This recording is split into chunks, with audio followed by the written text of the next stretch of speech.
So today's sit-down is a sit-down many of you have been asking about for a while, and we finally pulled it off. There's been no conversations of what we can't talk about. He said nothing's off limits. We're talking everything and anything. However he chooses to answer, obviously it's going to be on him. Today's guest is Andrew Tate. Many will call him possibly the most popular man on social media the last 6 months. Nearly 20 billion views on all social media. The most searched man on social. We were looking at the list. We put up Biden, we put up Trump, we put up Putin, we put up everybody, and he was up there. Some periods he was above everybody else. And recently he got banned in late August. I think the 3rd or 4th week of August, he got banned late August. And at that time, from June to July, his Instagram account was growing at 100,000 followers, new followers on a daily basis, on track to get to 10, 20, 40, 50 million followers on Instagram. Suddenly like this, he gets banned. Everybody's wondering what happened. Some had positive thoughts about it. Some didn't have positive thoughts about it. We'll get into that as well.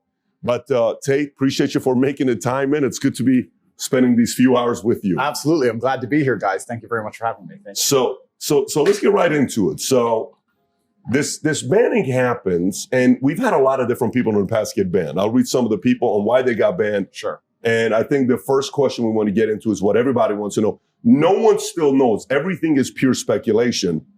Trump got banned on all social because of the insurrection. Yep. Alex Jones promoting and inciting violence, whether it's Sandy Hook, whether it's Pizzagate. Eventually, they just said, we got to kind of cut this off. Yep. Milo Yiannopoulos got banned in 2016 from Twitter for inciting harassment of SNL and Ghostbuster star Leslie Jones. Louis Farrakhan was banned for anti-Semitism comments spreading hate. Yep. Rob Kardashian was banned in 2017 for a revenge porn picture of his ex-girlfriend, Blac Chyna. Kanye West was banned temporarily for repeated posts that threatened both Kim and Pete Davidson. Yep. Rihanna got banned because they called it inciting horniness, believe it or not. That's what it was called. And for posting a topless photo of herself. Then she later on came back on. Rose McGowan got banned in 2017 off Twitter for calling out Ben Affleck for his business relationship with Harvey Weinstein, and that lasted 12 hours. Chelsea Handler in 2014 for posting a nude picture. Many were upset when she did that, but she did post it. Marjorie Taylor Greene got banned in 2022 for repeated tweets in which she shared false and dangerous info about COVID-19. Oh, false and dangerous. That's what they called it. Sorry to interrupt, but yeah, that's very interesting. And then PewDiePie was banned from Twitter for making a joke about ISIS. Okay. So why did Andrew Tate get banned? They did not tell me. They did not send me an email, no correspondence. I certainly didn't break terms of service. I guess that's why they couldn't send me an email and explain why. Nobody told me, whether it was YouTube that banned me or Meta that banned me. They banned me instantly and forever without any kind of correspondence. They've not told me why. They've not told anyone what I did. The media machine, in synchronization with the ban, we can call that coincidence if you want to believe in such things, came out with some kind of bullshit explanation that I'm misogynistic or some garbage. But the actual social media companies themselves provided no explanation at all, no correspondence at all. They just deleted me. That was it. Now, are you doing anything about it? Are you having your legal team trying to find out why they did that, or you're not taking any action right now? I do have a lot of things happening behind the scenes. However, and perhaps I'm becoming optimistic in my old age, but I believe that in due course, the social media companies will realize the mistake they made. I think that, and like I said, I don't have intimate knowledge of the workings of social media companies, but assuming they are semi-professional to any regard, and that is a big assumption, but let's assume they're professional. That means that when they ban somebody like me, especially the most Google search person on the planet, they must have teams which are analyzing in real time the response to said action, right? Mm-hmm. They should have people sitting there on the ground analyzing. Now, they attacked me with their media machine because first they shut you up so they can lie about you. So they shut me up. Then they did the massive media push to try and attempt to lie about me. But despite that, the majority of comments regarding me are still positive. The majority of people believe and understand that this ban is unfair. And if these companies have any degree of professionalism, they're analyzing this in real time and they're understanding that this makes us look very bad. People didn't believe the lie. People didn't believe what we attempted to smear this man with. Nobody's buying this narrative. And this is going to have a negative effect on us for a very, very long time, because when you're in charge of the world, which they are, as soon as you're no longer seen as just and fair, you're seen as tyrannical. And once you're seen as tyrannical, then there's going to be some kind of mass movement against you. So if I was a social media executive, I would sit and I would analyze the data and I would say, listen, guys, we will have a monopoly. We want to retain our monopoly. Let's be smart here. Being known as tyrannical amongst the public consciousness across the entire planet is going to make it very difficult for us to hold our monopoly for a longer period of time, as opposed to being seen to be fair. Even if we're biased, we must be seen as fair. Sure. As soon as we're seen as tyrannical, that's when the revolution. Look at Ceausescu. As soon as you're a tyrant, that's when everyone hits the streets. Yep. So I think that if they have any kind of serious data monitoring, and if they have any kind of serious business professionalism, they are now talking in dark rooms, understanding that this has played out very badly for them. And if they intend on keeping their monopoly into the future, that they need to change something. Maybe I'm being optimistic, but we will see. Who was the first one to take you off? Meta. Meta was first. So Meta. Facebook, Instagram. Facebook, Insta, bam. Okay. And then it was a domino effect. Yeah, so Meta took me down. So it's quite interesting, actually. I had a YouTube channel for a while. It was never so large. I had 738,000 subscribers. It took me a long time to build it up. I got a strike on YouTube, which prevented me from posting. It's got a strike. No big deal. The next day, Meta took me down, deleted my Facebook and my Instagram. The press came out at exactly the same time in sync, saying that I'm a misogynistic, dangerous person, that I'm harmful, that I am the reason that the world is not a perfect place, world hunger, you name it, all my fault. Attacked me across all of this. And I thought, okay, let me film a message that I can get out on my YouTube, my final message, which I don't know if you guys have seen. I ended up putting on freetopg.com. Let me film my final message explaining how this is unfair and unjust. We filmed it, we produced it, we got it all edited within 12 hours, head to toe ready to go, but we couldn't post it because of the YouTube strike. So we're waiting for the YouTube strike to expire. A few hours before the YouTube strike expires, guess what happens? They banned me from YouTube. Then they banned me from Discord. Then they banned me from Airbnb. They banned me from Stripe. I can't even remember. Airbnb? It was just emails coming in faster than you could believe. Banned. So it wasn't just the socials. Oh, no. The Matrix presses a button, my friend. Yeah. And every app on your phone stops working. Uber. You name it. Uber. Stop. You name it. Wait, you can't use Uber? Well, I can use Uber. You just start a new account, right? But, oh, sorry, Uber. Catch me. But your main account on Uber was taken. They take everything from you. Everything. Coordinated effort all at once. Coordinated effort all at once. Every single one of them just goes, no. Delete. And they come at you and they come at you with everything. And Banking, Stripe. banks. Payment processing. Oh, and banks. UK-based banks as well. High Street, banks. But I can name Santander, HSBC, Barclays, etc. all at the same time. Banks. Oh, no, sorry. To change, we've decided because blah, blah, some bullshit, some letter, close your accounts. So they take all your banking, they take your payment processing, they take all your social media presence, they take your Discord, they take your Skype, they take all your accounts, your ability to communicate with people, and then they lie about you in the press. And they leave you there.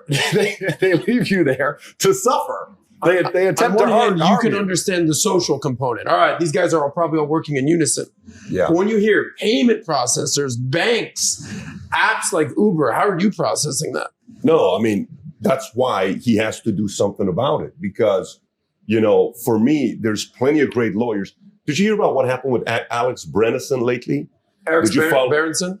Alex. Is it Alex? Berenson. The writer? Alex Berenson, I heard he sued Twitter or something. I don't know. He sued Twitter? Yeah. Did you follow the story? I don't know the exact story, no. So he was on Joe Rogan. If you've not seen it, I highly recommend you watch this. So he is saying things about Twitter. Matter of fact, the tweet that got him in trouble, got him his 5th strike, was the following tweet. We can put this up there because I'm just reading what he said. This is a tweet he put out that he said, it doesn't stop infection or transmission. Don't think of it as a vaccine. Think of it as, at best, a therapeutic with a limited window of efficacy and terrible side effects profile that must be dosed in advance of illness. And we want to mandate it. Insanity. That's his tweet.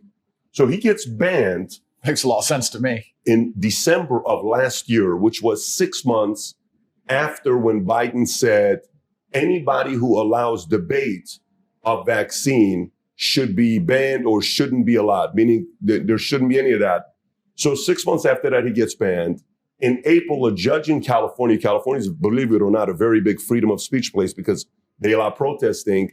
A judge that was appointed by Bill Clinton comes in and says, I'm allowing this to go through because typically Section 230 that is in place in 1998 was to protect social media sites and many of these online sites that if you offend your ex-wife or if you offend your brother, it has nothing to do with Facebook. So they kind of protected themselves. But Alex was able to go all the way because of this court judge that was appointed by Clinton, not Obama or Trump, but by Clinton. He goes in, eventually he says, you get to have two people from Twitter to come to court to defend themselves. So he could have gone to Jack Dorsey. Long story short, they finally lifted it. He is on Twitter and he's posting heavily talking about the fact the reason why he got banned is because the government didn't want him on inciting what he was inciting. So the moral of the story is when you say something like that, for someone like you seem like you're a methodical guy. You're a chess guy. Your dad's a chess person, 5-time United Armed Force champion, 5 times, 6 times Indiana State. You were playing at 5 years old against 16-year-olds. You don't play chess without being strategic, thinking about your next few moves. Correct. So if you don't do anything and bring lawyers in, to the market, I've interviewed a lot of people who are in the mob. To the market, it sounds like they're right. Absolutely. But if you do and you defend yourself, you're not only doing it for yourself, but you're also doing it for others who maybe don't have your kind of resources to say, correct, hey, this guy's willing to stand up. He kind of helped change the law for me. Correct. Because the one case, it was the Sikhs against Facebook. That's the case that helped them out. India years ago didn't like this Facebook group that had Sikhs. It was a Sikh Facebook page. So India told Facebook to take them off. Facebook took them off. Then Sikhs sued Facebook. That became the precedence. Nice. So somebody like you can potentially set a new one against Section 230. Absolutely. I certainly have legal options being explored. And I don't want to say too much on the podcast, but legal options are certainly being explored. We'll see how things progress across the next few weeks. But I have a very strong suspicion I will end up back on the media platforms, or they will offer them back to me. The question now at this point is if I even want them anymore, which is a unique question because a lot of people still believe that you can only have a significant presence in the world with these social media platforms. That's the source of their power. I believe there's huge pressure behind the dam in regards to the fact that everybody understands that these places are tyrannical and that they control ideas and that they force narratives. And I use my wording as the Matrix. I call them the Matrix. And people say to me, why do you call them the Matrix? And I say, because they project a false version of reality in real time that people subscribe to. If there wasn't an absolute blacklist on all opposing views during COVID-19, that bullshit would never have gone on for as long as it did. It went on for as long as it did, and they managed to purport a false version of reality for so long because you couldn't discuss the opposing side.